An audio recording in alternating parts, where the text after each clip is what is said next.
Oh, hey guys. Lotakune here, just casually floating in this endless void of space.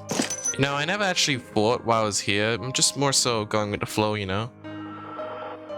Oh yeah, there's this cube thing that keeps blowing a gasket on me. Don't know why it's doing that. Back! Ow. What's this? Cube communicator? How do you work this damn thing? Can you hear me? Oh, yep, I certainly can. Let me turn this down a bit. Look, I've been trying to talk to you for the past whatever now, and all you did was ignore me. Okay, I'm sorry that I didn't learn blips and bloops as a language in school, you know? But look here, I can understand you now, so tell me what you've been trying to tell me. Okay, so your RB Battles video. Yes, that one that I finished? Turns out there's a whole bunch of shenanigans you didn't talk about. Wait, what? Yeah, man. You've gotta find the bits. Wait, hold on, wait, what's this bits you're talking about anyways? Secret stuff. Look, why don't you just copy and paste the wiki page on the event into your script like you did with all your other scripts? First of all, rude. Second of all, it's because I don't have an internet connection in this endless void of space, you know? Huh.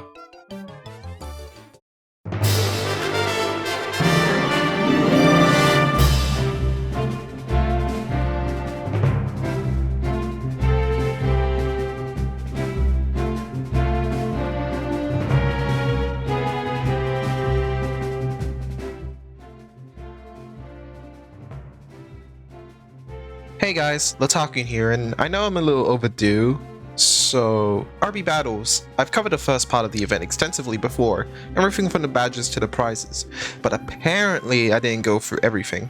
So that's why I'm back. Also, I don't know about you, but I really don't want to be in the deep reaches of space anymore. It gets boring here real quick. So bits, what are they? Bits are hidden in games competing in RB Battles. Bits can be converted into pieces of technology which will fuel the power to the epic finale of RB Battle Season 3. In this review, I'll be going over how to get these bits, what they turn into, and of course, the final battle of epic proportions. Of course, I'll be sprinkling a bit of my scrummy old opinions in there because this is a review after all. So let's get on with it, eh?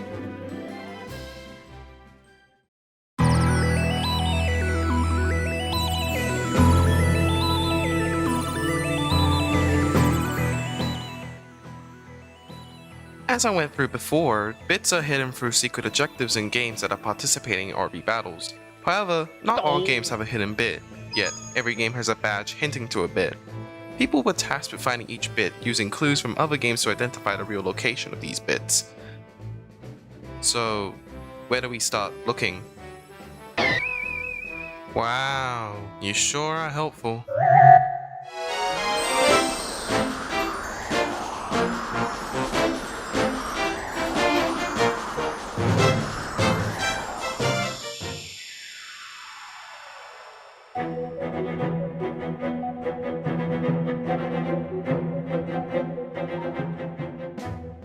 The first identified bit was found in Piggy. Ironically enough, this isn't the first time Piggy's had a hidden badge related to RB battles in some way. Kind of a weird choice to put in another secret badge in a game that already has a secret badge last season, but obviously there's some kind of trust with how Piggy handles its secret badges. Anyways, let's go over how to get the first bit. First, you have to pick the plant map. After watching this cutscene, which is rather weird to someone who has no context of the lore of Piggy and simply just sees a purple Mr. Potato from Peppa Pig, you'll play the map as normal, until you get this stick of dynamite.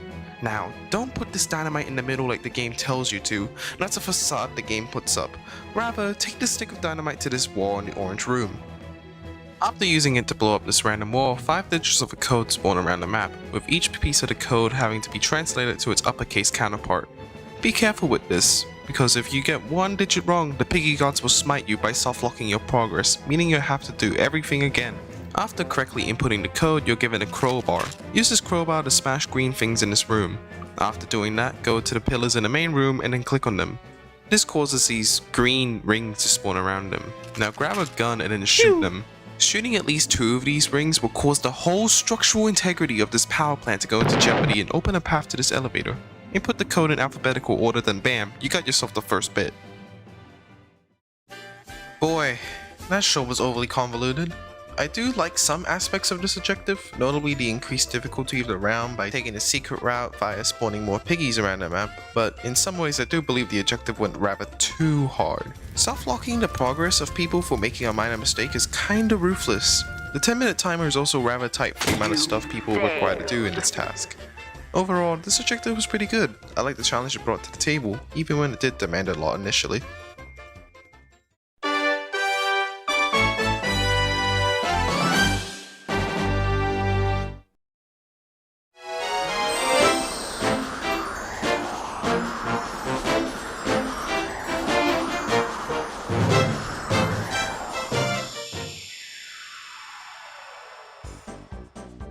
The next bit is found in Shopping Wars. No. That game. Huh? Shopping Wars is a broken mess, and I refuse to teleport anyone to it.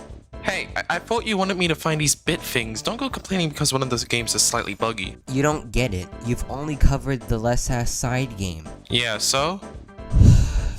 I'll guess you'll only find out when experiencing it for yourself. Fuck, that was awful. You should have listened to me.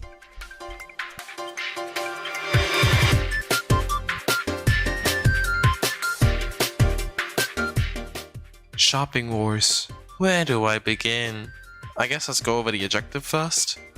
To really feel the pain people had to go through with this bit, I gotta go over the details. So first, hope to God you're in a server with the mall map chosen. Then you gotta go to these bathrooms for some reason. Click on some of the stalls so you can just flood this bathroom.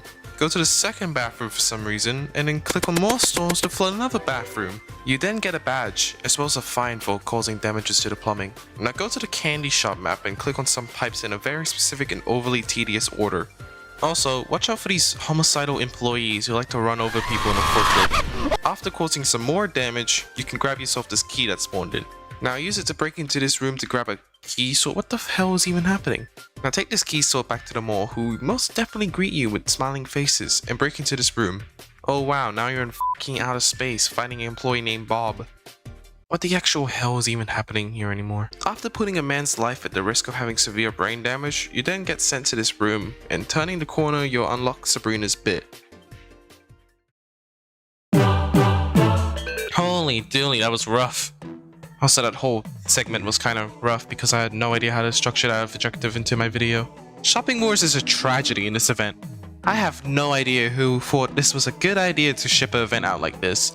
Not only did it break and released a bit way early before it was intended to be found, but it also left a sour taste in a lot of players' mouths about the handling of quality or lack of in this event. I wish I could say some positives, but really, every part of this objective ticked my brain into an itch. I hope it's all uphill from here though.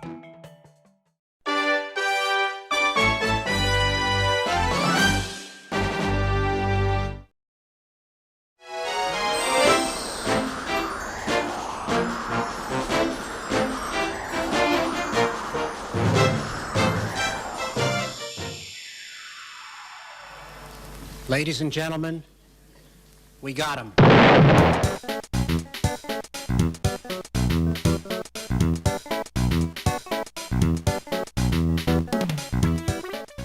The next bit identified was found in Super Golf. God, that whiplash. Yeah, no shot, I got extreme bias with Super Golf compared to something like Shopping Wars, so obviously I'm gonna be ready to praise the crap out of this game. However, first let's go over how you would get the bit when it was available. When first arriving to the game, you want to head to the Oasis map. Once there, head to hole 16 and put your ball to this palm tree. You'll be teleported to a secret course underneath the map. Now hit your ball into this hole near the end of the secret course. You'll be notified if you complete the first step or not. Second, color your ball blue, because blue is cool, and head to hole 6 of the island map. For this step, you gotta hit a hole in one, which is really easy as this course perfectly sets you up for one, you know? Another notification will pop up if you complete this step properly. Now for the third step, color your ball green, because green is cool, and head to hole 9 on the mineshaft map. Hit this green crystal thing, which admittedly took me a couple attempts to line up my ball properly, and complete the secret course it teleports you to. Another notification will appear if you completed this. Finally, for the last step, color your ball pink, because pink is pretty! And head to hole 16 on the graveyard map, wearing bright colors to a funeral I see. And hit your ball into this cave. Complete the secret course it teleports you to, then claim yourself the next bit.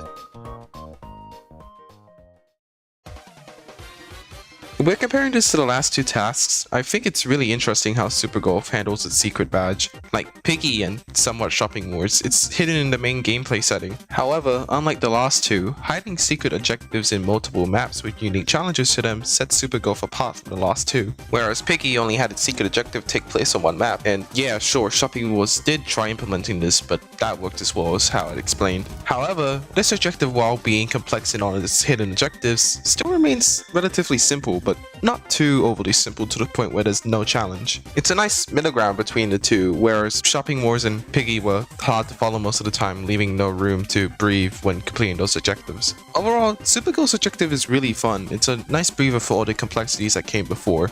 I might even dare to say that this is my favorite objective in the whole event so far, beating out most of the badges I talked about in part 1. I'm excited to see where we go from here, you know?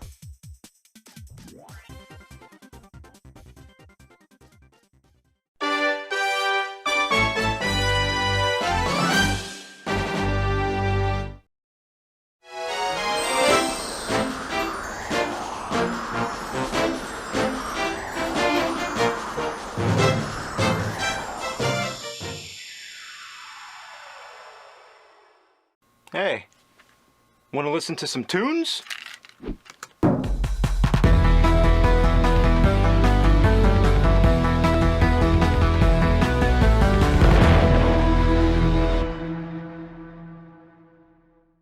In Arsenal, first equip the Delinquent skin, you know, the Arsenal guy. Head to the Tuscan map and hit up 6 cubes with your melee around the map. One here, one here, one here, one here, one here, and the last one here. Congratulations, you got the bit. So, don't get me wrong, but this kind of feels like a filler bit, in a way where it doesn't quite resemble any other bit. There's no big ol' objective that takes a large sum of time. Rather, this bit can probably take you 5 minutes or so to finish up if you're doing this in a VIP server. I don't know how to take this really. Should I be happy that I don't have to spend an overly long amount of time just to get a single bit? Or should I oppose this and wish for something a little more ambitious? What do you say, Cube? Nah, it's boring. Huh, I actually agree. Weird. I will say that this one cube next to this door that sends you to another game is hilariously malicious because all your progress gets reset if you leave. Besides that, it's a rather forgettable objective. On to the next one.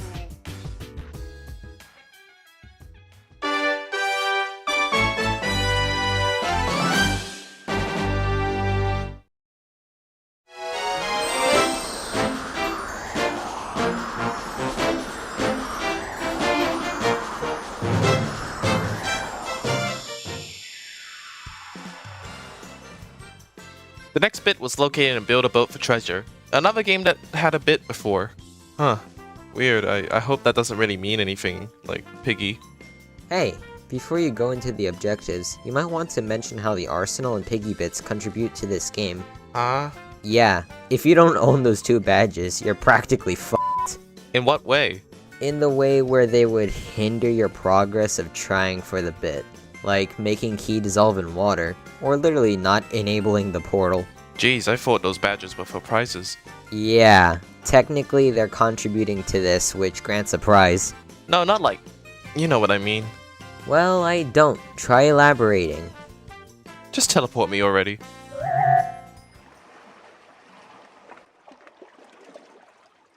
What an asshole.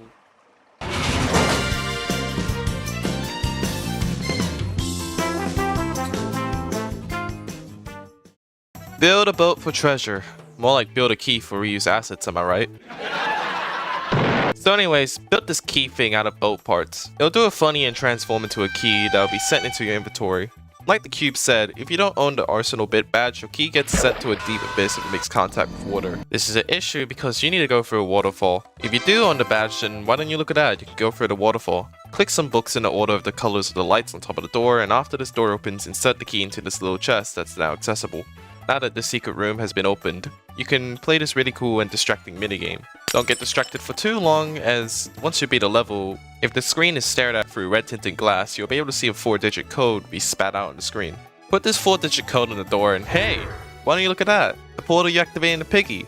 Now, this goes without saying, but obviously if you didn't get the Piggy bit badge, this portal would obviously not be activated. Some neat lore for the nerds, like me. Oh boy, I wonder where this portal leads to. Maybe a cool original boss or a really complex puzzle. Oh, It's the same boss from Season 2. Well, I guess that saves me some time on explaining how the boss works. So, yeah, it's basically the same boss from last season, now with some newer attacks. Get him to hit self-destruct and avoid the pit below the platforms. After beating the boss, you get yourself DJ's bit. Wowzers. Kind of anticlimactic, huh? Build a boat for treasure's objective in my opinion felt quite lacking. In some aspects, it was interesting, such as using the in-game building mechanics to make yourself a key, as well as the red tinted hidden code.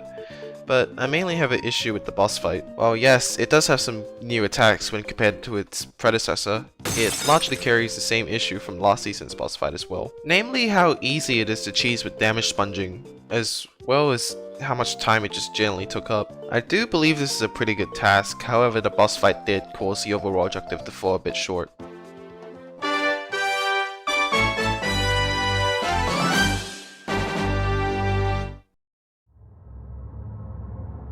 Right, so, what now?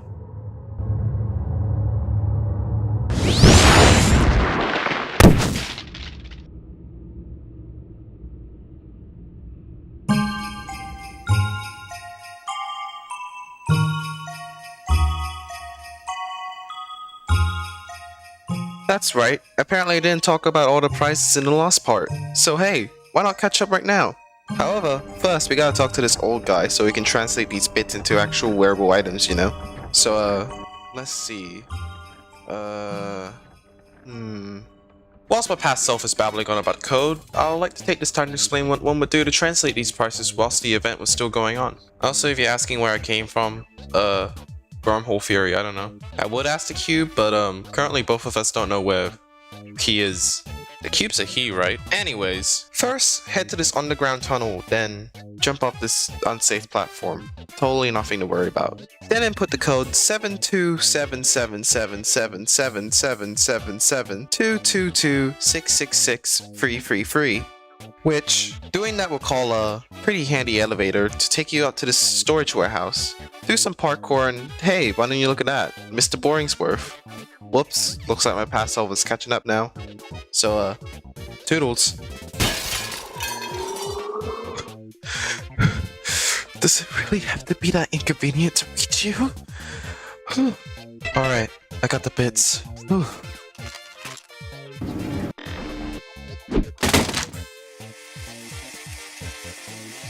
Why is there a smash window?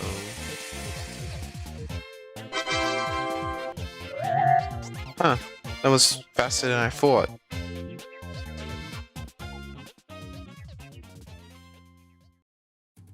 After redeeming all the bits, I think now is the best time to talk about the rest of the prizes in this event. Beginning off by order of the bits claimed, we first have the Shopping Wars bit, which translates into Sabrina's Cyber Shredder, a futuristic guitar with pink accents, representative of Sabrina's main color. In my opinion, this is probably my favorite prize out of the second batch, as it perfectly represents the host Sabrina pretty well. It also just looks good, flat out. Like, if there was an item that would look the best on its own out of the bit prizes, it'll probably be this one. Something to get into with these items is how they fuse together to create a more complete piece, much like the swords from last season. In my opinion, however, the prizes this time around seem to use this fact to more of a detriment to the actual design, since it gives these prizes proportions that, well, yes, mixes well together with other prizes, otherwise looks funky or bad on its own. This prize only seems to be the real exception from this rule, which I'm pretty happy about. It's ironic how this really good prize came from probably the worst objective in this event, but hey, events usually have a knack for putting good items behind shoddy objectives. Next, we have the bit attained from Super Golf, which becomes Russo's Robot Resonators, a pretty odd looking back accessory with blue accents, representing Russo's main color scheme. Now, let's get this out of the way. This is a clear case of an item that looks good when fused with other items, but on its own it falls short. I will definitely say that this isn't the worst example out of the three, as in some cases I can see this working well on its own. My only concern is that it's rather small and on the underwhelming side, which makes it more of a filler accessory you put on your back when you feel that your avatar's back feels barren or something, rather more of a cool centerpiece for your back, like the Cyber Shredder. I don't know, I kind of feel let down by the fact that this came from my personal favorite objective in this event. I guess events also have a knack for putting pretty shoddy looking items behind good objectives too.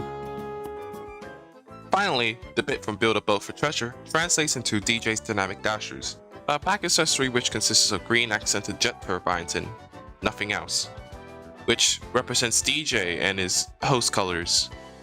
I don't really know how the emptiness of the center applies to DJ. Like, is this supposed to be an insult to him? Anyways, this accessory is my least favorite, since, much like the design, outside of the two cartoonishly outlandish jet turbines, it brings quite literally nothing else to the table. I'm sorry DJ, you're probably my favorite host, but this just ain't it. Like, it's just too big to be taken seriously. Whenever I see this accessory in some random kid's avatar by itself, I feel bad for them. Enough said. After interlocking all three together, you receive the finished back piece. I gotta say, with how outlandish the other three prizes look separately, when all together, it looks pretty nice. Kind of loud, but pretty nice. I have to say, however, I do prefer the swords from last season more. All three were consistent, look good on their own, and fused together to create something really cool. The three prizes this season are all inconsistent and have issues on standing up by themselves, with only the Cyber Shredder finding a good middle ground. Before going into the last three prizes, it's important to mention that there was a system rewarding those who were first to claim the bit prizes. Think of the golden antlers from last season, only now just a bit more universal. The three previous mentioned prizes all had gold variants, awarded to those who were the first 10,000 who claimed the bits respectively. Instead of industrial white, the appearance of each prize takes on a more sleeker black color with gold accents, only keeping the bright colors of the original design. In my opinion, however, I kinda just prefer the original white colors more, as the gold designs don't really complement the host colors as much in my opinion, but that's just me. What also is very much an opinion of mine is how much I dislike the way they handed out these items. Call it what you want, a skill issue or whatever, it's just, this sort of way of handing out items doesn't really feel fair to me. Let's take these two hypothetical people. Let's say a bit has just been released. Person 1 has work during the time, doing whatever he does for work. Person 2 lives in another country that isn't relative to the time the bit is released and is currently sleeping. See where the issue arises from these two situations? These two hypothetical people can't really try for the gold variant, since during the time the bit was released they can't play it due to the prior reasons stated before. Now take these two hypothetical people and apply them to a non-hypothetical situation. Bam! Basically what happened to everyone while Season 3 was undergoing. Also, this limited quantity of prizes makes it very susceptible to sabotage by hackers. This can be countered if the prizes were located in a big game with an anti-cheat system, but with RB battles taking place across many games, this anti-cheat problem becomes way more bigger as for the inconsistency of how many games included handled hackers. How would I manage this? Well, considering I'm not really a good developer, what I'm about to say could instantly be labeled as stupid. Maybe try considering the crown system from Ready Player One? Alright, hear me out. Think of it as this. During the first 6 hours of the bit releasing, the objective is way more harder than what anyone would expect it to be, becoming way more overcomplicated than usual. Those who claim the bit within the first 6 hours gets the gold variant. After the 6 hours are up, the objective becomes easier, and any bit claimed afterwards becomes the standard white variant. If there's any issues about schedules not lining up, extend the timer. Hackers taking up all the space of real legitimate people trying to claim the gold variants. Give everyone enough time to claim the gold variants if they want to. People complaining about how this diminishes the value of the gold variants? Joke's on them, this is a free item. My method's probably really bad, but hey, if that's the case, comment down how you would do a system to reward people who are faster than others with prizes. After that whole tangent, let's get on with the last 3 prizes, huh? Beginning in ascending order, we have the Crown of Courage. Wow, what a downgrade from the antlers. I mean, it looks good, but I was expecting a bit more for the supposed final reward for beating the last challenge. The gold variant's one of those rare cases where I think it looks better than the normal variant, as the bright colors actually complement the gold pretty well. Finally, here's the Hood of Heroes. I've never really liked the hoods in RB battles, but I can appreciate this for what it is. Speaking of the final battle, I gotta get going. It supposedly is happening very soon, so see you all in a bit.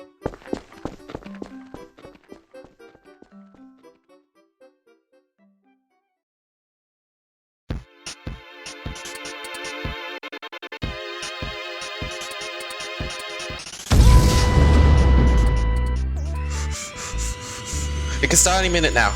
I gotta be there as soon as it happens. Ouch! Ow. Hey, wait a minute. Hello again. Where were you? You could have helped. I was doing nothing important. Well, that's oddly suspicious, but whatever, you're just in time. Let's head to the subway. Alright then.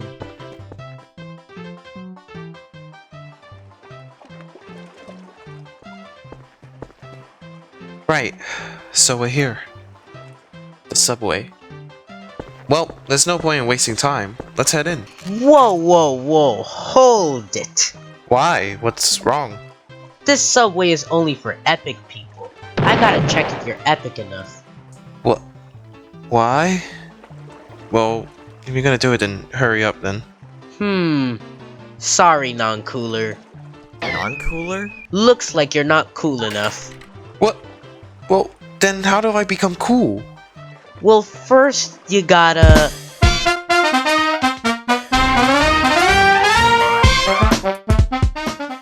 Unlike last season where all you needed was just the wings and the sword to get into the finale, this season had the player do a whole lot of preparation before the finale commenced. The player had to do a big old slew of instructions to meet the requirements before entering the subway, which is where the finale takes place. So let's go over them real quick. The first bit to be activated is Russo's robot resonators, which first had the player go to the On the Cove area where the keypad is to enter the code 2820-2955-3119-2222-2657-2314-2401. Doing so opens up a room on top of the Hall of Fame. The room contains a piano. Now, what you're gonna have to do next is to go into this little Twitter code menu thing and then enter a secret code. The code will give you a spray. Equip the spray in your inventory, then spray the spray on this piano. Doing so will summon a stand with 8 holsters that all link to the piano. What on earth? So, do I just place the resonators here? Okay then. Now, the player had to go look for 8 things around the hub. I say things because I literally do not know what these things are supposed to represent. So, one here, one here, one here, one here, one here, one here, one here, and one here. After grabbing all of the things, the player now has to travel back to the piano room and place these things on the 8 holsters in a specific order. After doing so, certain keys on the piano will light up. Clicking these keys in the proper order will result in a successful charge on the first bit. Huh. Neat. Alright, time for the Cyber Shredder. Regrab the 8 things and put them on the spawn points around the center of the hub. It doesn't have to be in any specific order nor anything. Once doing so, it will spawn a key on top of this spire thing. Take this key to this non-conspicuous door and open it up. Once they're inside the room, you'll see a sort of horizontal chord chart as well as another stand. Plug in the Cyber Shredder into the stand. Doing so will activate the chord chart. Listed below the chord chart are 3 blank chords. What you gotta do now is that you gotta play 3 chords in order to charge up the Cyber Shredder. The chords in order of what they should be played in are A sus4, F, D, M. Playing these chords correctly on the chord chart will successfully charge up the Cyber Shredder. You can go ahead and take it off now as it's a pretty valuable tool that's helpful for the next bit charge. Speaking of which, the activation process of DJ's dynamic dashers first has the player heading to this rather shady part of the map, where multiple boarded off doors are present. Rather suspicious, but you know. Using the brand new charged up Cyber Shredder, you can break down these boarded off doors. After breaking down all 3, you can go ahead and put the dynamic dashers in its designated charging port in this smaller room. Now head to the 2 bottom rooms with the big old drum pads. You're now challenged to play a simple drum rudiment twice, which was made pretty damn tedious, by running around the 2 rooms. These 2 rooms correlate with which side of the drum the rudiment's being played on, with pink being right and blue being left. The rudiment required to be played goes like this. Right, left, right, right, left, left, twice. Note, apparently if you own the gold variant of the dashers, the rudiment only has to be played once to be charged, which, sure. After doing so, the dashers should be fully charged, and then bam, you should be ready to go. However, that's not all you need. After charging all 3 bits, you are tasked with finding some sort of way to charge up the subway. Easy, just grab a power pack from the shop. Wrong! Because these power packs are too weak. So, what now? Well, once charging all 3 bits, a button activates over here. Pressing will summon a bridge for 60 seconds, which leads to this punch meter that hides a secret power pack. Unfortunately, it appears that we're just too weak to actually punch it. So, what's the next best idea? Feign the identity of a host in order to get into this robot. Huh? Okay, let's skip the legality part of this and actually talk about how you do this. Head to the Hall of Fame and become a host. Quickly press this button and hop to this little shop. Click on the scanner and it will open an empty hatch with a robot inside of it. Now proceed to pilot this robot and quickly rush over to the boxing machine. Punch it a couple times, then kablamo. There you should have the secret power pack. Before getting back to the subway, I quickly want to go over some opinions of mine. I really liked how each bit had a puzzle relating to the instrument. I think it really helps the connection between the bits to the respective hosts. I also really like how the power pack thing was played out, essentially being a rush to get it by trailing back to the robot with a host skin on. Overall, I think the bit activation was a nice predecessor to the final battle, as it added way more depth to the hub. Anyways, I think I've spent way too much time blabbering already, so I gotta get back to the subway door. Toodles!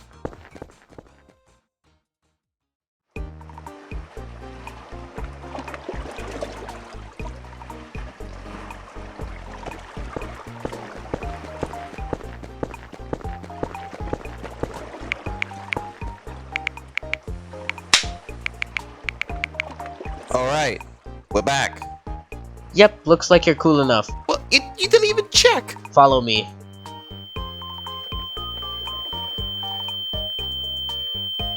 Okay then. Finally.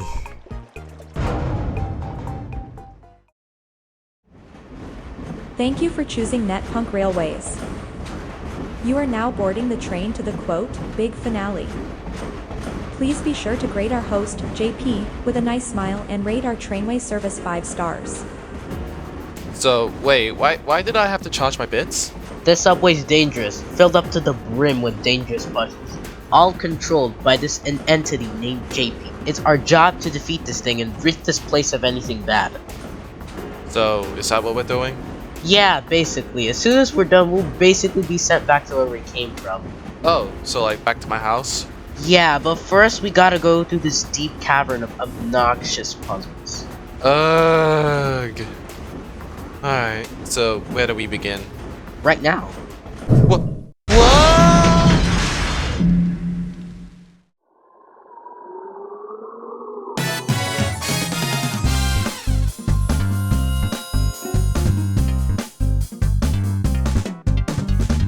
Alright, this is it.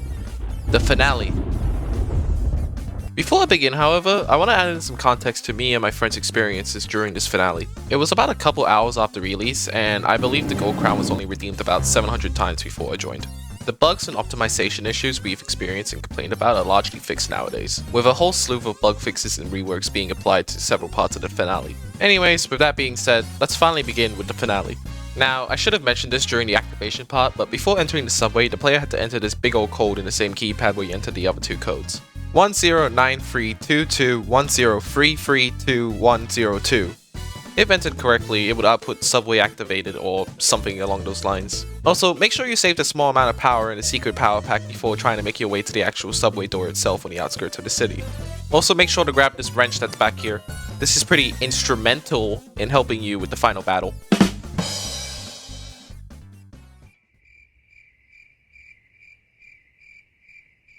I'm sorry. The initial amount of power is generated through playing minigames in the hub, which is a nice way of introducing the minigames to the grand objective. Anyways, after saving an amount of power as well as equipping all 3 powered up bits, you hop on this launchpad and quickly speed your way to this grand old subway door.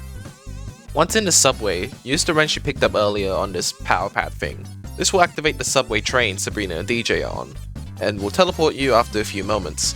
After being teleported, quick, here comes our first trial. Outside the train windows, you'll see distinct numbers on glowing boards outside. These numbers correspond to the code needed to unlock the subway doors. Quickly use the code to unlock the back carriage to grab a card. If you're too slow, the carriage will break off, leaving you abandoned and dealt with by the rocket bots.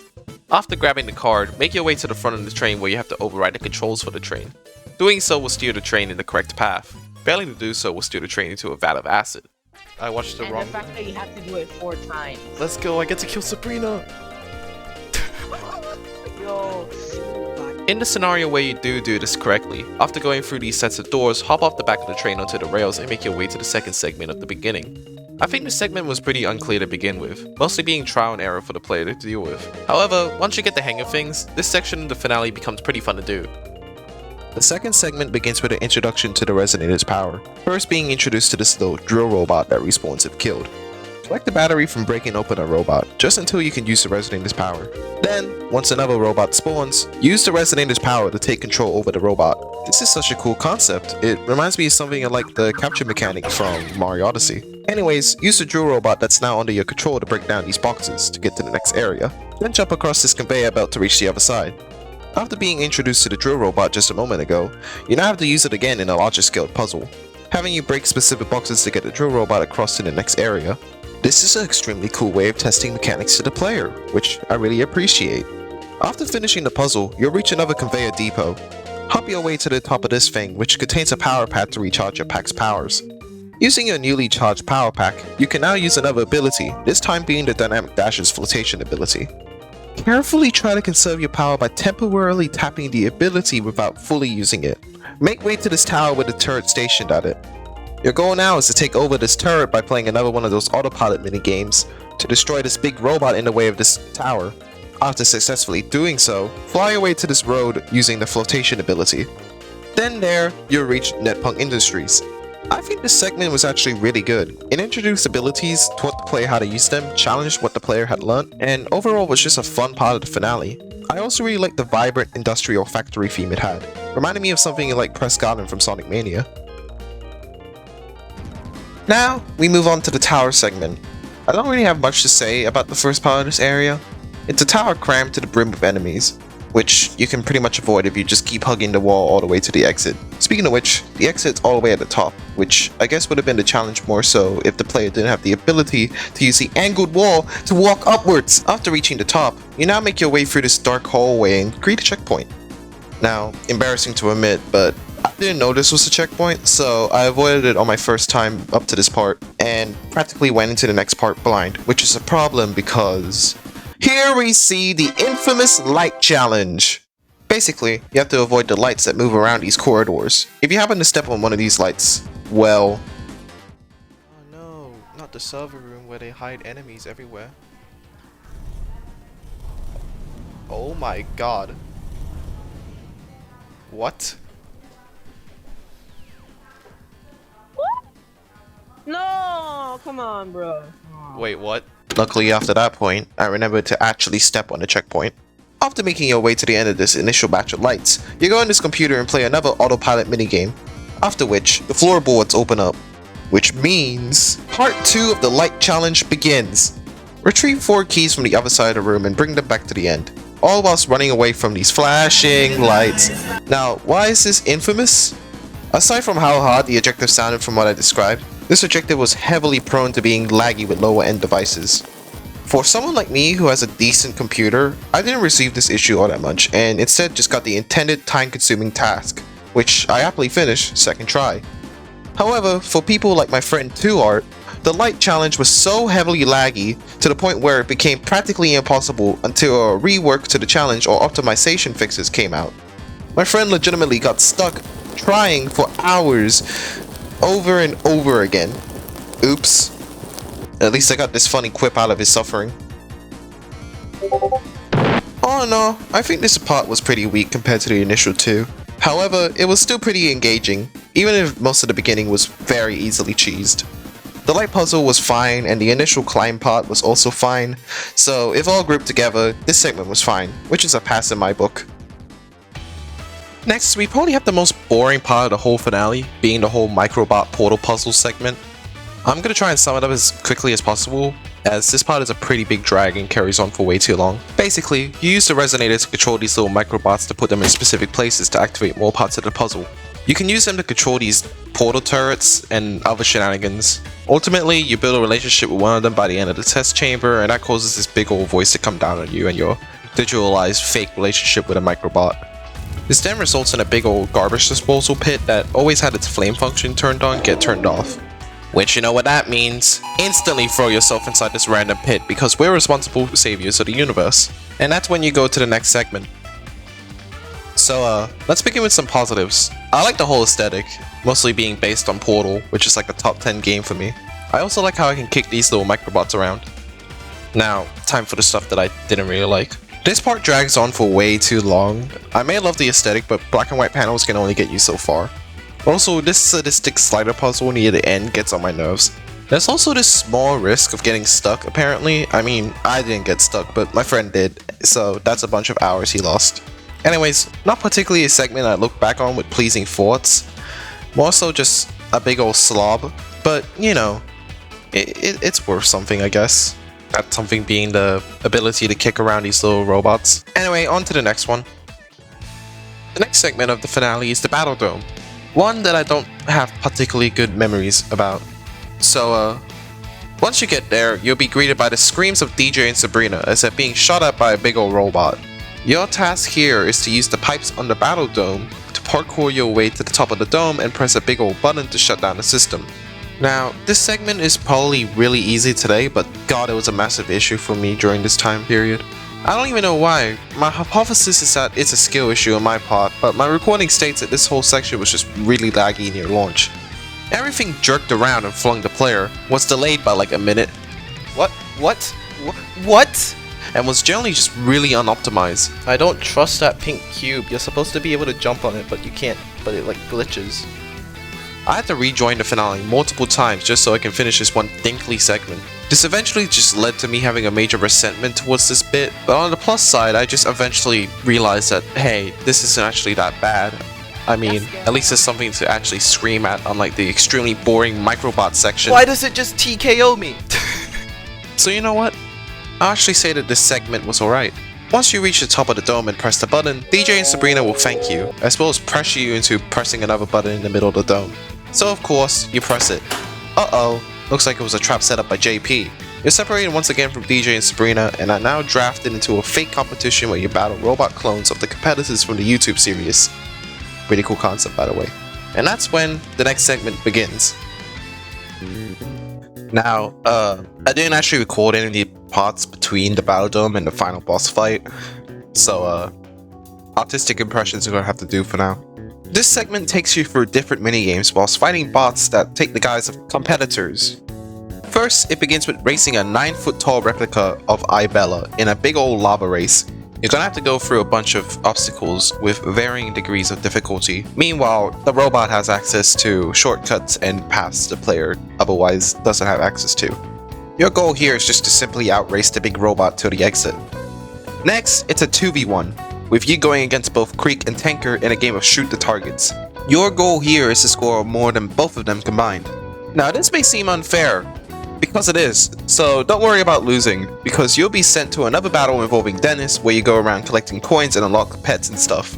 The end goal here is to grab more coins from Dennis by the end of the time limit, after which you'll get drafted into the final bracket against Pink Leaf, in a new minigame titled The Battle Crag, which is a big old mountain with dangerous hazards lying around it. The goal here is to quickly snatch 6 buttons lying around the crag before Pink Leaf snatches them. Then after hitting all 6, quickly head to the top of the mountain and press the button there. If you die at any point, you're gonna have to reattempt the whole bracket from the beginning once again. This whole segment has varying levels of stuff I like and dislike. First, I think the Battle Crag as well as the Lava Race segment were really well managed, being a test of your pure parkour ability that you've been using a whole bunch before this segment. Both of them are also just pretty fun segments in general. However, the middle part is where the balance kinda gets thrown out the window, because the Creek and Tanker fights are just pure unfair luck that's pointed in the favor of the bots. It's like playing a 1v3 minigame in Mario Party, except half of your control options just go on. However, in stark contrast, the fight against Dennis is just too easy, not really requiring that much effort to surpass Dennis in points after getting the initial lead. If it's a last chance to rejoin the bracket, I want to feel pressured into trying to rejoin, instead of having the equivalent of taking a nice walk after a local volcano erupted. Overall, however, I think all the balanced things and unbalanced things add up to a pretty fine part of the mission. The next segment begins right after you beat Pink Leaf. This next segment is pretty strange.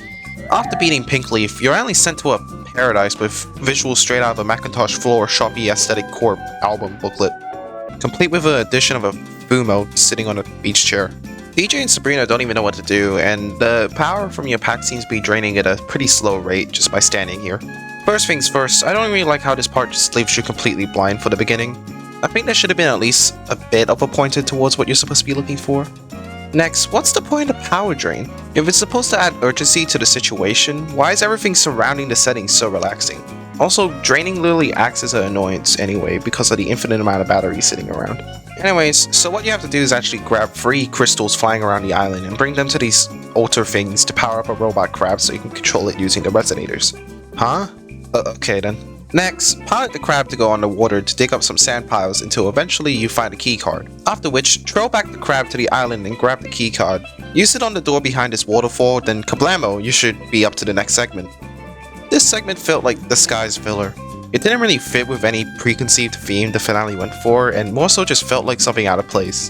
One thing that works with it at least is that it's a nice relaxing segment after having to do a whole bunch of things before it.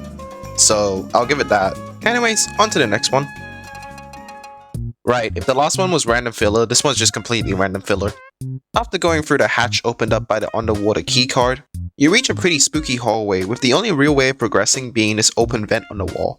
Only suspicious text on the wall, but whatever, can't be anything Oh god, it's a woman! Yeah, it looks like a pretty cut and dry spooky maze. The dealio is that you just have to make it to the end of the maze whilst avoiding the spooky robotic woman. Making to the end will secure you a spot on the elevator ride to the final boss fight. Yeah, so this feels like unnecessary tension that amounted to nothing. I like the whole idea and theming around it, don't get me wrong, but this part just felt very short and was pretty much forgettable when compared to the whole finale. Like the last segment, it's alright, but it doesn't really have an explanation to why it's here. Anyways, this next segment's probably the most important of all because... Ladies and gentleties, it's boss time!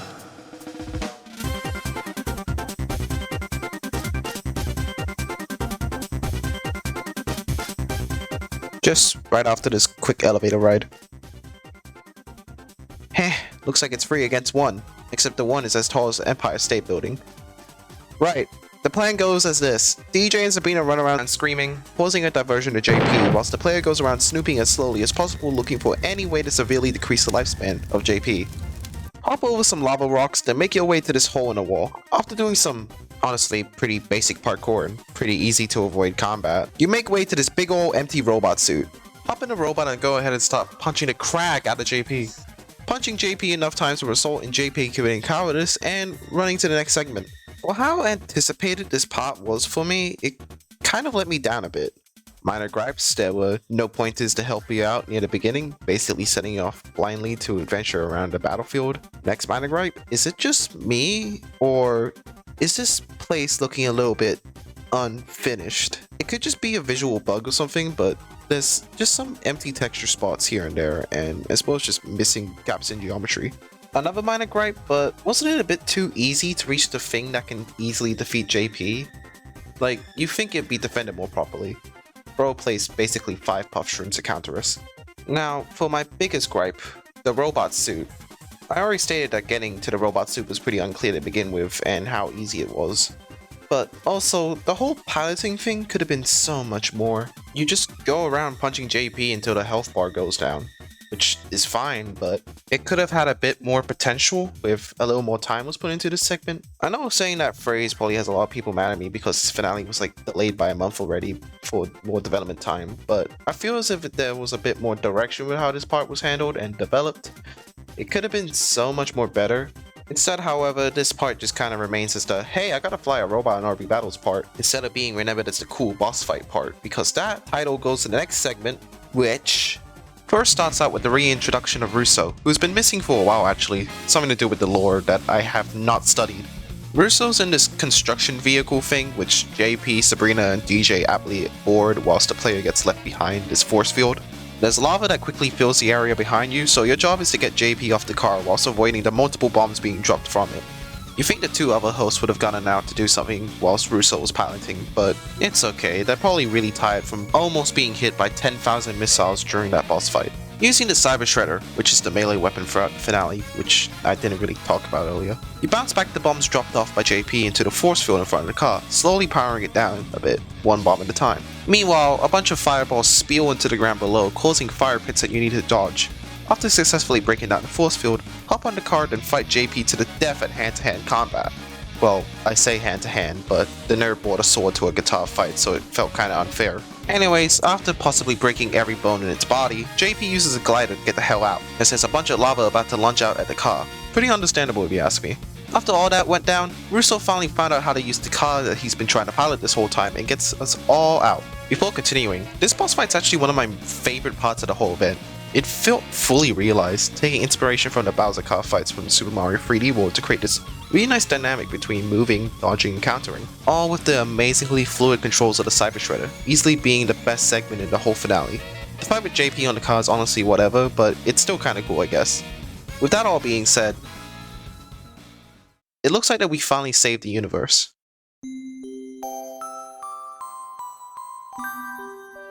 Our reward is seeing a beautifully made cutscene going over all the games that were a part of this event.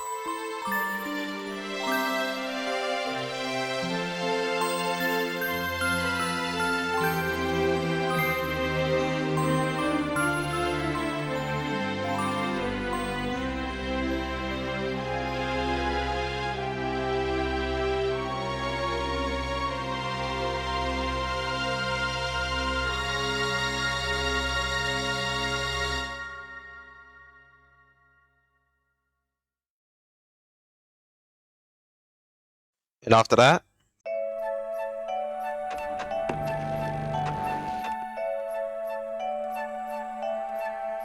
you get to talk to J Party for a little bit. And then you get invited to a celebration filled with all the developers and YouTubers who participated in this event. Then there, you can claim yourself the crown of courage.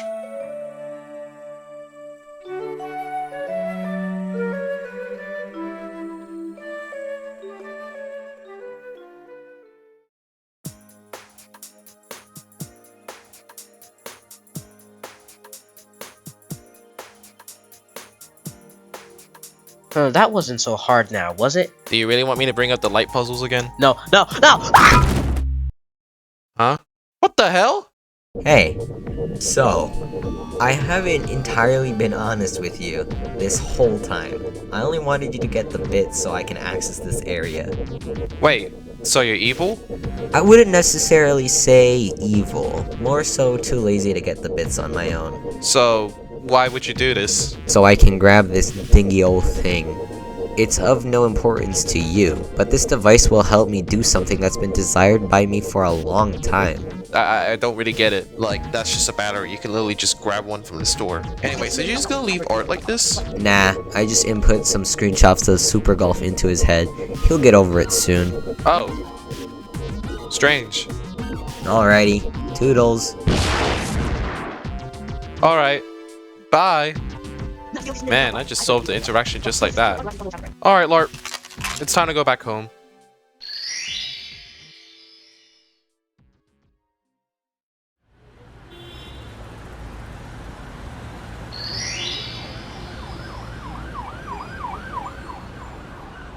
Gosh, what a long day.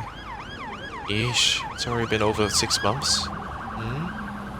Oh right, the script for the review I never finished. Okay then, let's finish it. RB Battle Season 3. The only word I can really use to describe it is epic. It's something of massive proportions, even to the point where the team that provided it was losing track of time.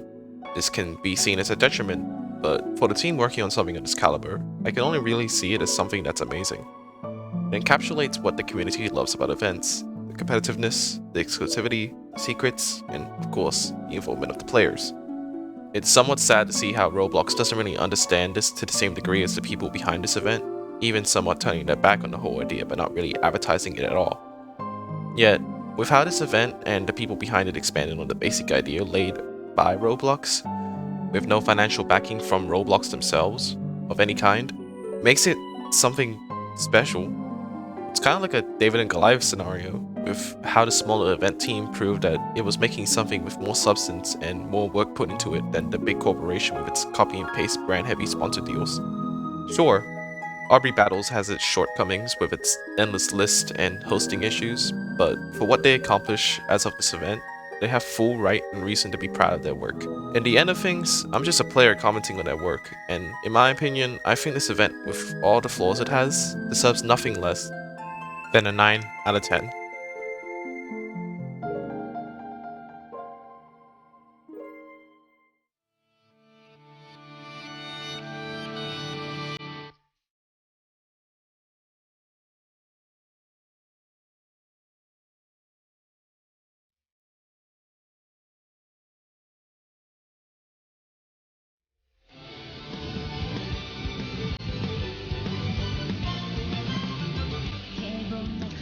Alright.